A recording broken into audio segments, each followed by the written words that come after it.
আরে বেটা, আমাকে দেখে যাতে চোর ছিনতাইকারী না মনে হয় সেই জন্য আমি ভদ্রলোক সেজে চুরি করি। উস্তাদ দেখেন একটা ব্যাংকটাও কি নেবো? আরে যেখানে যা আছে সব নিয়ে নে, তুই এখানে এগুলো নে, আমি ওর দিকে দেখি আরো কিছু পাই কিনা, ঠিক আছে? আচ্ছা।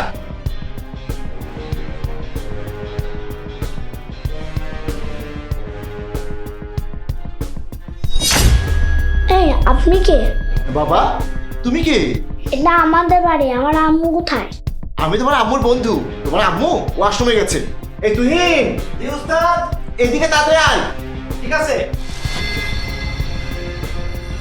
আমার ব্যাগ আপনার কাছে কেন? বাবা তোমার এই ব্যাগটা দেখতে খুব সুন্দর, সেজন্য ও নিয়ে এসেছে। ও তোমার আঙ্কেল হয়, তুমি ওর সাথে এখানে বসে খেলো, ঠিক আছে? আমি তোমার আম্মুকে ডেকে নিয়ে আসছি, তুই যাও। চলো বাবা।